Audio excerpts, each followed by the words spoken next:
What's going on? Hey. I'm good. A lot of you are probably like, well, the music's over. Like, shouldn't you be off the stage as well? So a lot of people are curious, like, how did I get to talk about this subject? For those of you, spoiler alert, we're talking about the seventh commandment, adultery.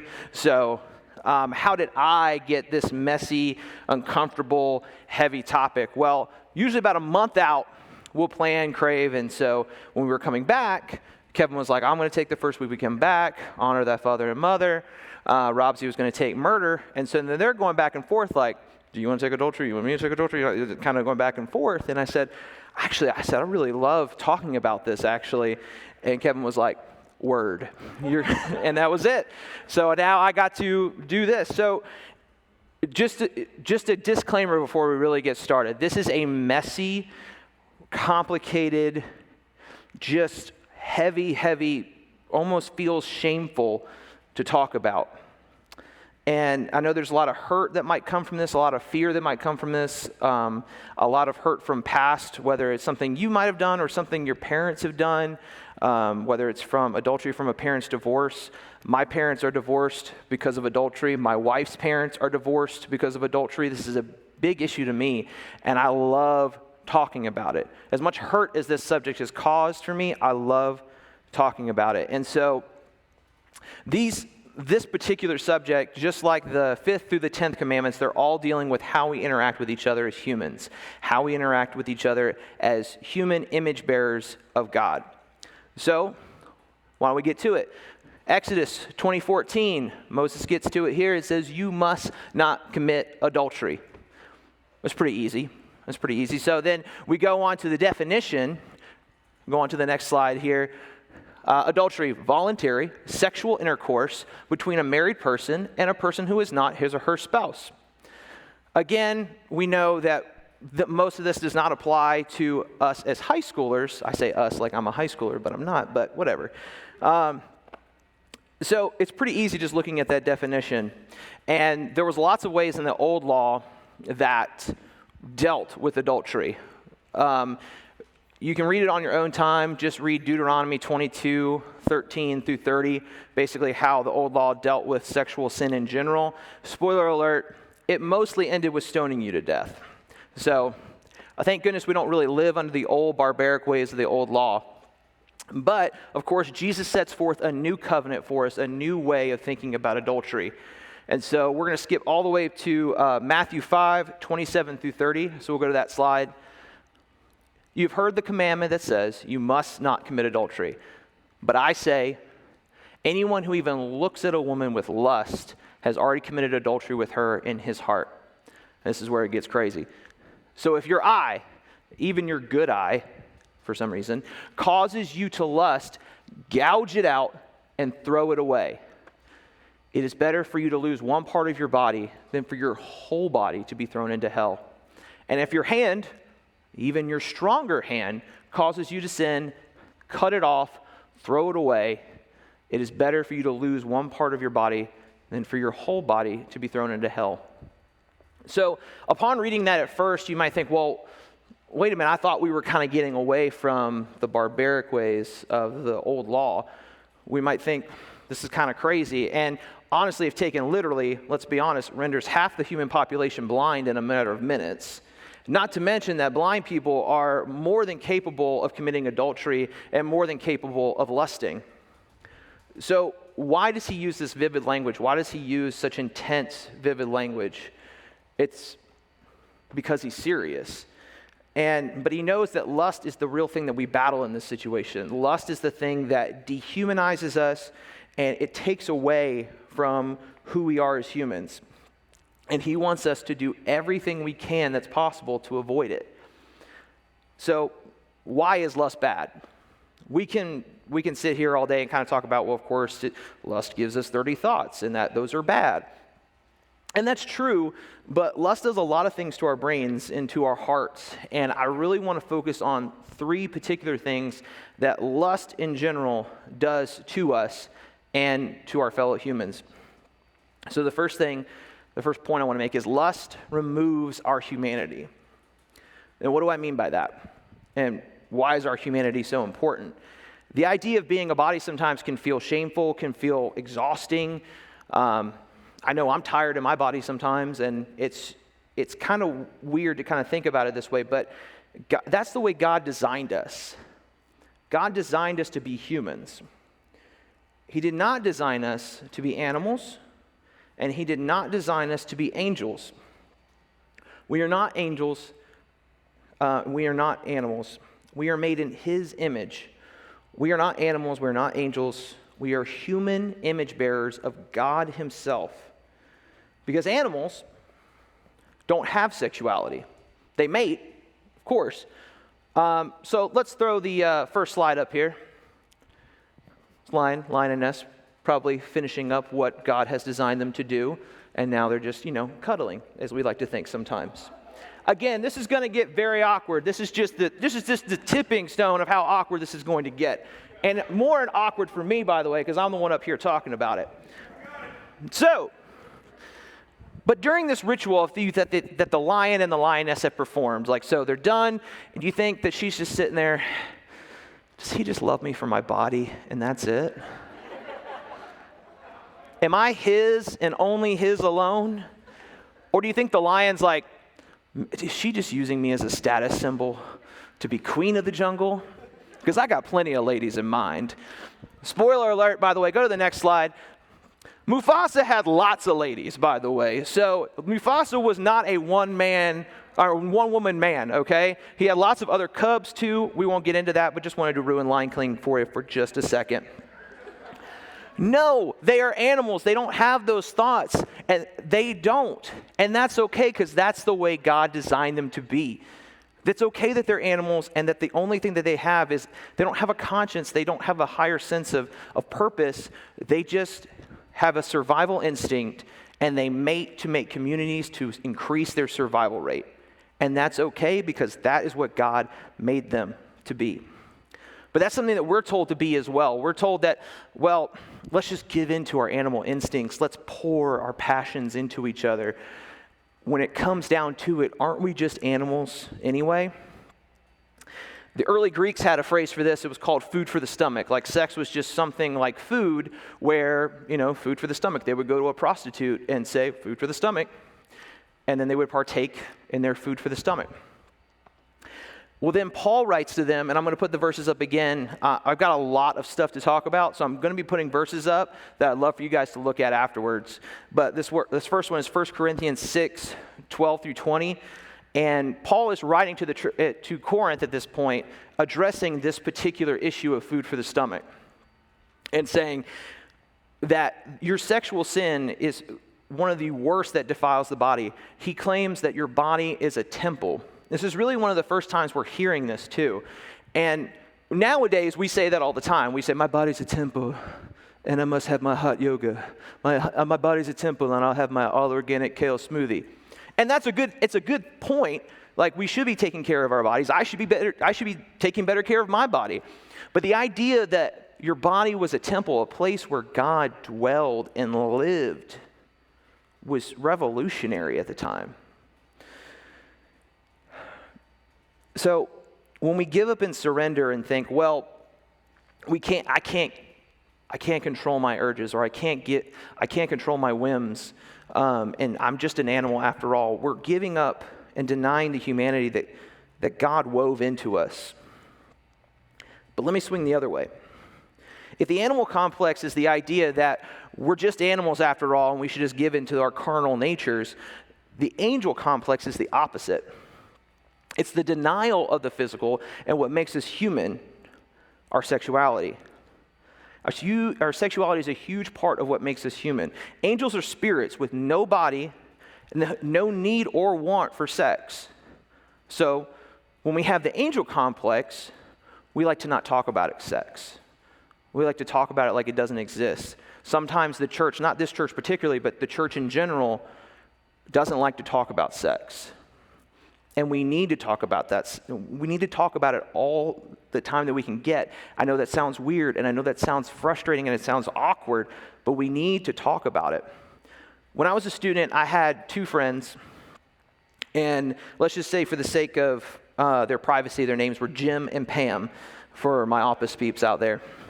Pam had come to a friend of mine who was a little bit older, was a leader at the time, and she was sharing some frustrations that her boyfriend of about a year at that point, Jim, was not affectionate or physical with her in any way, never kissed, which that part doesn't really seem like a big deal. We've always heard about those couples that the first time they ever kissed was on their wedding day, which is great on face value, I guess. But we hear about those couples, but he wouldn't even hold her hand, wouldn't hug her, nothing, nada, which, of course, nowadays we can just say, well, welcome to 2020.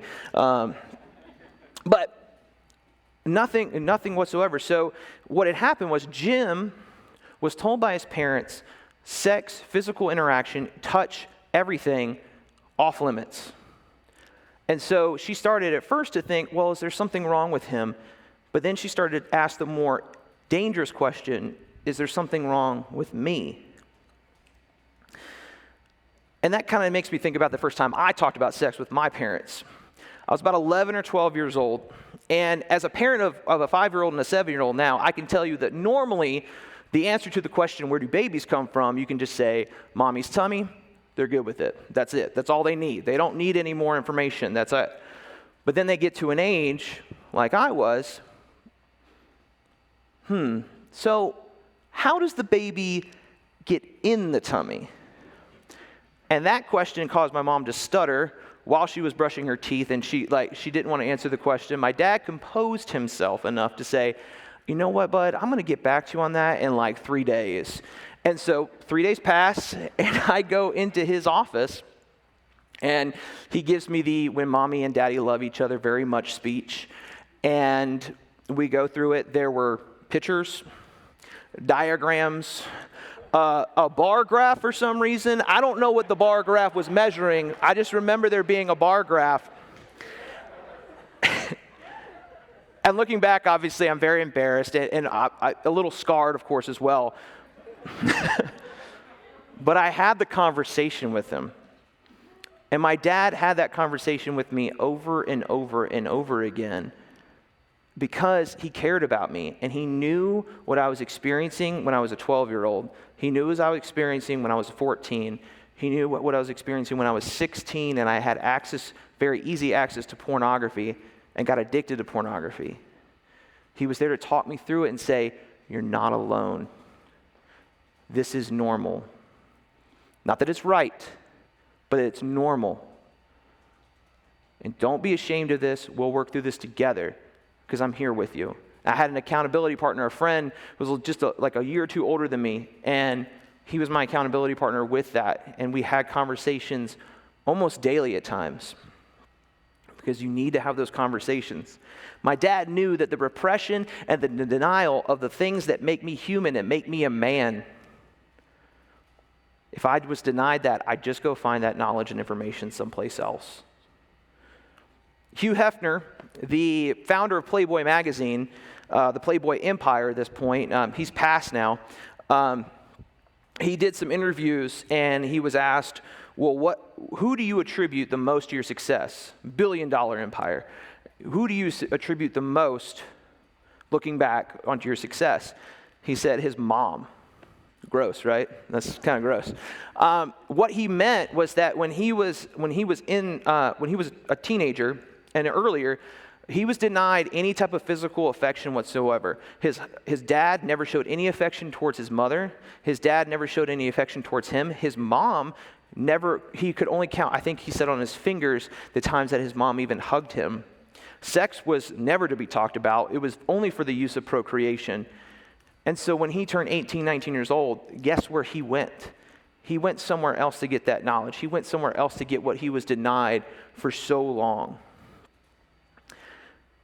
This is the part where I ask you, have a conversation with your parents. I hope that you've had at least the mommy and daddy love each other very much conversation, of course. But I really hope that you have ongoing conversations with them. And I know some of you might be thinking, well, dude, you don't really know how far I've gone, or my mom or my dad, they're not going to be able to handle what I'm going to tell them and how far I've gone. One, maybe, and you might be surprised. But two, if not, then talk to somebody. Talk to your small group leader. Talk to Kevin. Talk to Robsy. Talks to me. For you ladies, talk to a godly woman. My wife will hate for me to point her out, but she is a godly woman, and she is a great person to talk to about this particular subject. You're not alone. You're not the only person who's had these urges. And we have to get these feelings out to a trustworthy individual, because the repression, the stuffing, the denying never works. And even if you go with no intimacy until the day you're married, you still will enter marriage not knowing how to be husband and how to be wife. If we don't talk about it, we'll fail to treat each other with the dignity and reverence that God intended. And that brings me to another point, not necessarily one of the 3 points, and I apologize for this, but another point I like to make is how we treat the creation shows how we feel about the Creator. How we treat each other, especially the ones that we treat of the opposite sex, shows how we feel about the Creator. Here's a small illustration of that. Let's put my boy up there. This is my boy Jameson. He's 7 years old. He's pretty cool. A lot of people call him my mini-me, and they probably would be pretty close to right. And he also, some of y'all actually watch him at Pod C on Sunday, and I'm excited for that to come back. I know he is. But he created something for me during quarantine. We'll go ahead and show that. It's me as a Lego minifigure.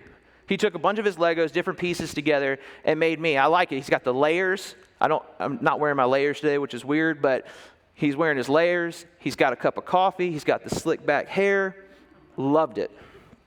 And I asked him, I said, buddy, do you mind if I take this to my office and put it on display? And he was like, that's great. He's 7. So this was fantastic, because how I treat that creation shows how I feel about the Creator.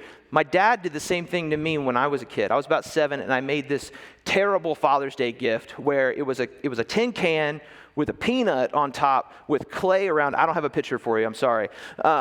With a peanut on top with clay, and it was made to look like him. My dad had that in his office until I was 20-something, and that peanut stunk up his office when I was a lot older. But he kept it because I created it for him. How we treat the creation shows how we feel about the Creator. You guys cool if I get real here for a second? We're given this planet by our Creator. How we treat that planet, looking to conserve energy, how we recycle, keep this planet healthy and vibrant. How we treat the creation shows how we treat the Creator. I'm going to give you some more examples. The pro-life movement, what we look at when we see a baby formed inside the womb of a woman, and we try to strip that baby of its humanity and rights, we show how we feel about the Creator. When our brothers and sisters of color are marching in the streets saying, we've got a long way still to go in racial equality, do we lend an ear to listen? Do we want to understand truly? Or we just say, all lives matter? And when a teenage guy rates a girl's hotness from 1 to 10 based on a numeric scale that he got from this world, oh, that girl's a 4, that girl's a 6. He's reducing the image bearing that she has of our Creator to a number. How you feel about the creation, how you treat the creation, shows how you feel about the Creator. When we look at each other with eyes as less important, as things that we can just get something out of, instead of the image bearers that we all are, that's when Jesus is serious and says, gouge your eye out, throw it away. I know it just got really heavy there for a second. I apologize. But that's what he's talking about. Lust promises what we can't deliver. That's my next point. Lust comes out of a deep dissatisfaction with life. Somewhere in our minds, we have the ingrained sense that if we just get him or just get her or just get that thing, that we'll be complete, we'll be okay, that we'll be satisfied, and we'll look for that satisfaction in some boyfriend, some video game, in porn, in money, in comforts. That's why dating is such a very big responsibility, and especially at your age, because we need to know who we are individually as Christians and who we are as Christ has designed us to be. Because if we don't, if we're not content in who God is and the promises that he's made to us, our radars get turned on for something else. And we start thinking of ifs, like if we take our relationship to this next level of intimacy, then we'll be like this. But when we're content with what God has given us and what he continues to bring to us, we don't think that way. We're content. When something really grabs us, we have our minds just wrapped around that thing. We can be in a meeting, we can be in a classroom, we could be at Crave at 5:18 and just thinking, if I only got that thing, or if I only had her, then I'd be complete. That would satisfy me. It consumes us. And we think it'll satisfy us, but lust doesn't operate on a flat line. It takes hold of us and we just want more. We think we're fine, we think we can stop at any moment, but we can't. How come rich people seem to be the only ones really obsessed with making more and more money? I've never met a person of extreme means think, you know what, I'm good. Like, I'm going to just coast on what I have and just let other people have a crack at this personal wealth thing. This is not me saying that, like, it's not okay to hold hands or that it's not okay to kiss or it's not okay to, whatever. Again, I defer to your parents' judgment on that. Do not see me about that. I defer to your parents' judgment. Look at the 5th commandment, please. Honor thy father and mother and do as they say. But we focus on our thoughts of just getting more out of each other. We really don't get satisfied. We end up actually just making each other feel used and empty. So here's my last point. Lust damages our relationships and our future relationships. So this last one makes sense when we really think about it. When we think of each other and the value that we give to each other, when we start to have boyfriends and girlfriends, this just gets more complicated. It's harder to navigate, and that's okay.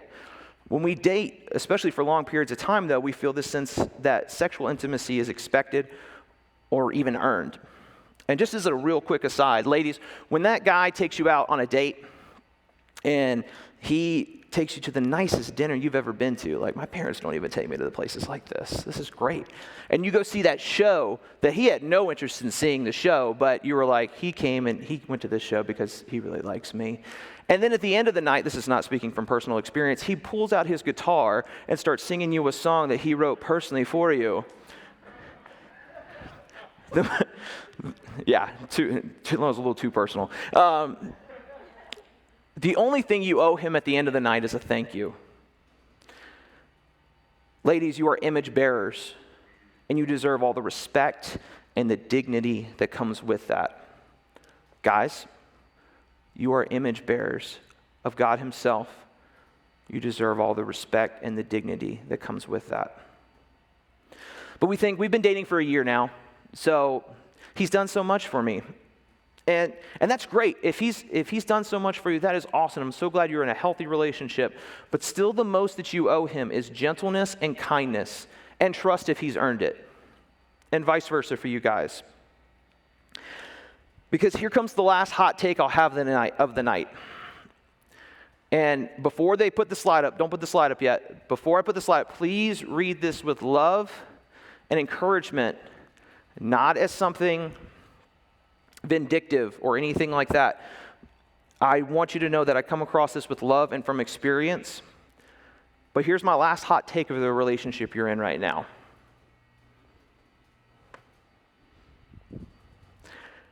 And I know some of you are thinking, well, that doesn't apply to me. The 14, 15, 16, 17, 18-year-old relationships that you have right now will not last. And I know you're thinking, no, we're the exception. No, you don't understand. You don't understand. We know each other so well. We miss each other when we're away from each other. We finish each other's sandwiches. It's so intimate. I know exactly what he's thinking all the time. You don't. I know exactly what she's thinking all the time. You don't. And that's okay. I'm not trying to throw a bummer pill on the relationship that you have right now. I hope that they are fun and they're joyful and a pleasure to look back on when you reflect on it with your future spouse. I'm not trying to be a bummer on this, but I do want to break it down for you because I'm that much of a b-hole sometimes. Here's the stats. So 100 Christian couples were interviewed. Actually, it was about 2,000 or 3,000 Christian couples, married Christian couples. This is just giving you out of 100 married Christian couples. So out of 100 married Christian couples, 22 of them were married to their high school sweetheart. Well, at first you're thinking, 1 out of 5, that's not bad. So then, here's the more depressing one. Out of those 22, 17 of those were divorced. And most of those were divorced before they were 24 years old. Then you have 5, still okay. Those 5, only 2 reported being happy, satisfied, and content in their married relationship. Why do I mention this? Again, I don't mention this to put cold water on your current or even future relationships. I want you guys to have great relationships. I do. But intimacy now, sex now, all of that stuff, porn now, it only takes away from your future husband or your future wife. My wife and I have been married for what will be 10 years in October. And we have 2 wonderful kids. We have built an awesome life together. We have 2 wonderful kids, 5 and 7, that we've been locked in the house with since March. She's my best friend. She is. And the other guys in the office will tell you that I toot this around a lot, but that we were friends for 5 years, platonic, non-interested friends for 5 years before we ever got married. She knows all my past relationships, the good, the bad, the embarrassing. She knows how intimate I was with those past relationships, and I know how intimate she was with her past relationships. I've never looked back on any of those relationships that I had, especially the ones I had in high school, and thought, I just wish I did more. I wish we did more. Again, none of this is to bring shame on anybody, because I'm the last one to try to bring shame on anybody. But some of you in this room have probably had sex or have gone a great distance towards it. And I'm not here to shame you. This topic is not meant to bring you shame or a feeling of impurity. In fact, I hope it's a check on the fact that you are a valued member of God's. And God wants to do amazing things through you. And for the other side of it, it's easy to say, don't do this, or the Bible says don't do this. That's great, and those are true. But what steps are you taking to be more in tune with your Creator and where He wants you to be? What boundaries are you setting up in your dating relationships? And then what people are you talking to make sure that you stay in those boundaries? If you get anything else from out of this, is please talk to somebody. You have to talk to somebody about this. Set boundaries, keep them, and talk over and over and over again till your friends think that that's the only thing you talk about. Because it's what we need to do. I love you guys, and I want to see you guys have fruitful, awesome relationships, even in high school. I just don't want us to take them too seriously. I want us to have a wonderful, Christ-centered view of where we're going. And my last thing that I'll leave you with is, if you're in a relationship now, and let's say you've been dating for 3 months, 6 months, a year, 2 years, whatever. If your walk with Christ has not gotten stronger in that time, I pray that you take some time to think about that. Guys, I love you. Thank you so much for letting me come from behind that mic and use this mic. That's all I got to say. I think you guys are amazing. We're going to pray, and we're going to go to small groups, and I pray that conversations are opened. So thank you. God, you are amazing. Thank you for what intimacy is, what sex is, and thank you for building us as humans to experience that, to experience the urges that come with that, the good, the bad, the messy. God, you're in all of that. I pray that we just seek you more often when it comes to it. That's all. Thank you, God, for this time, and bless these conversations. In your name, amen.